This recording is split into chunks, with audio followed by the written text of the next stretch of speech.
Sejarahnya Provinsi Banten tak luput dari peran para tokoh pelajar Islam Indonesia.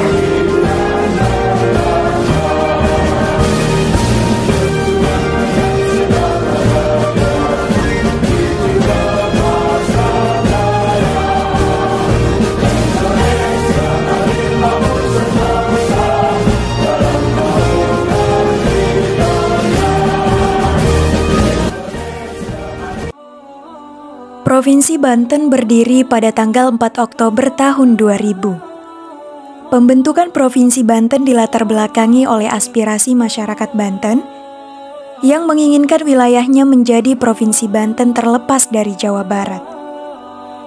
Setelah melalui berbagai upaya perjuangan panjang dari berbagai elemen tokoh masyarakat Banten, akhirnya pemerintah pusat menyetujui pembentukan Provinsi Banten pada tanggal 4 Oktober tahun 2000. Banten tidak hanya dikenal dengan sejarahnya yang kuat, tetapi juga kaya dengan aneka ragam kebudayaannya, seperti tari-tarian, debus, pencaksilat, dan lain sebagainya. Selain itu, di Banten juga dikenal dengan masyarakatnya yang masih menjaga tradisi leluhurnya. Saudara-saudara sekalian, saya telah minta saudara-saudara hadir di sini untuk menyaksikan satu peristiwa maha penting dalam sejarah kita.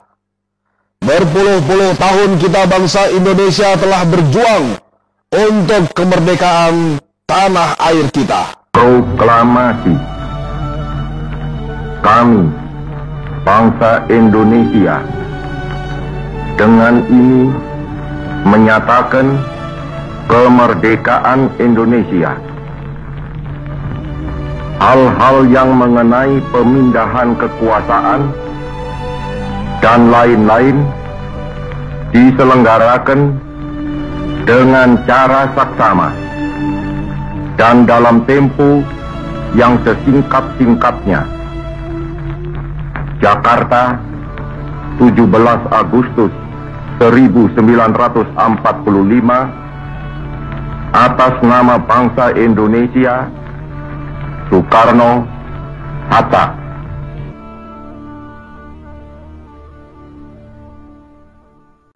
Pada tahun 1948, terjadi sebuah perjanjian Renville yang menghasilkan Negara Republik Indonesia Serikat atau disingkat RIS. Kemudian menyisakan 3 wilayah yang mempertahankan kedaulatan negara Indonesia, yaitu Aceh, Yogyakarta, dan Banten.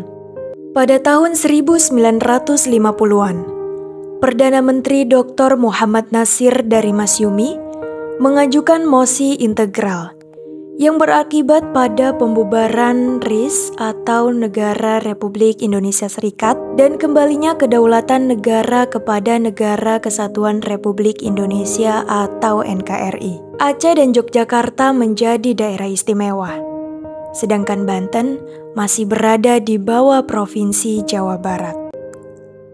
Banten menggeliat dengan munculnya para tokoh sejarah yang menginginkan Banten menjadi provinsi. Gerakan untuk Provinsi Banten diawali pada tahun 1950-an melalui tokoh bernama West Corny. Pada tahun 1960-an, perjuangan West Corny memperoleh tambahan amunisi dengan bergabung dan munculnya tokoh-tokoh lain, seperti Sohari Hotib, Ayib Juhri, Gogosan Jadirja, hingga Hasan Alaidrus. Perjuangan tersebut dilanjutkan oleh Hasan Alaidrus. Ketika itu tahun 1967 bersama dengan almarhum West Corny. Mereka ingin melakukan gerakan agar Banten menjadi sebuah provinsi. Tapi naas, Hasan Alaidrus malah ditangkap oleh aparat dan almarhum West Corny diasingkan karena dituduh menjadi bagian dari aktivitas PKI.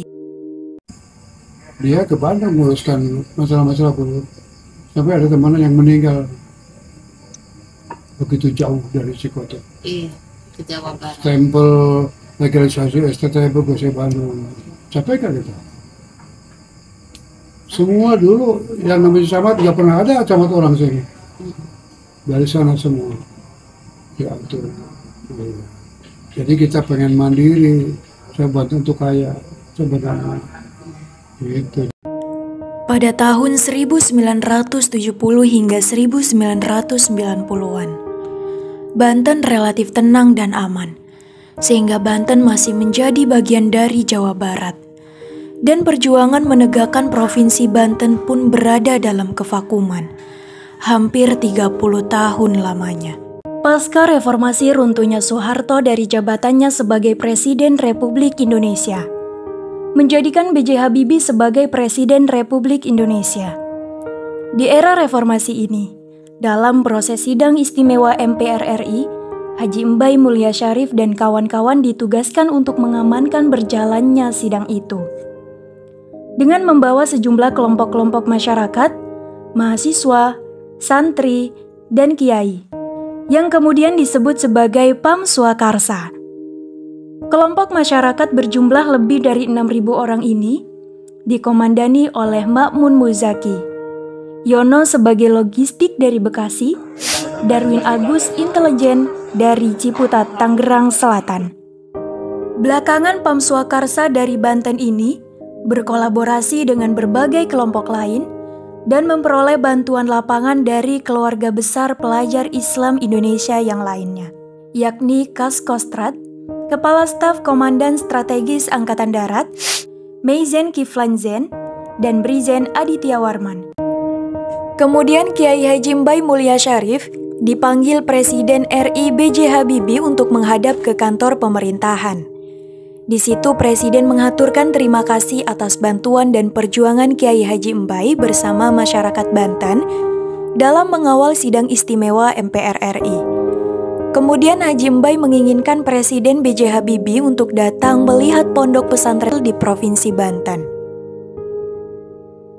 Pada hari Jumat, tanggal 5 Februari 1999, Presiden B.J. Habibie melakukan kunjungan kerja ke Kadupandak, yaitu Pondok Pesantren Darul Iman di Pandeglang. Ini menandai era baru munculnya 4 gagasan atau tuntutan masyarakat Banten, yang salah satunya pendirian Provinsi Banten untuk mekar dari Provinsi Jawa Barat. Pidato kebangsaan oleh B.J. Habibie berlangsung. Kemudian 2 orang tokoh Banten, yaitu Kiai Haji Aminuddin Ibrahim dan Kiai Haji Mansur Muhyiddin, menyampaikan 4 poin aspirasi penting, yaitu menjadikan Banten sebagai provinsi, menjadikan Cilegon sebagai kota madya, mendirikan perguruan tinggi, dan Banten Selatan. Presiden B.J. Habibie saat itu didampingi oleh Menteri Sekretaris Negara Akbar Tanjung, Pangap Jenderal TNI Wiranto, Menteri Koperasi Adi Sasono, Menteri Dalam Negeri dan Otonomi Daerah Profesor Dr. Haji Muhammad Rias Rashid, Gubernur Jawa Barat Nuriana, para bupati sebanten, dan para pejabat pemerintah lainnya. Gagasan tersebut disuarakan kembali saat tim kecil yang dipimpin oleh Haji Embai Mulia Syarif mengundang Presiden Gus Dur ketika berkunjung ke Banten dan berpidato di Gedung Kresidenan Banten yang sekarang menjadi Gedung Negara. Dalam acara Banten Peduli Indonesia, itulah Gus Dur mengungkapkan kembali dan mendukung pernyataannya bahwa Banten sudah layak menjadi provinsi. Setelah kunjungan Presiden Habibie di 5 Februari 1999 itu, gagasan Banten untuk menjadi provinsi mendapat dukungan luar biasa. Dengan berdirinya Badan Komite Pembentukan Provinsi Banten atau KPPB, Badan Koordinasi Pembentukan Provinsi Banten atau BAKOR, dan lain-lainnya, yang dipimpin oleh tokoh-tokoh Banten, yaitu Triana Sam'un, Muhtar Mandala, dan Irsad Jueli. Hampir semua tokoh yang berasal dari timnya Haji Embai Mulia Syarif bergabung di 2 kelompok besar, yaitu BAKOR dan KPPB. Melalui pengesahan putusan sidang DPR RI kala itu, akhirnya Banten menjadi salah satu provinsi baru di Indonesia dan diumumkan menjadi provinsi pada tanggal 4 Oktober tahun 2000. Aceh sudah menjadi daerah istimewa, sama halnya dengan Yogyakarta.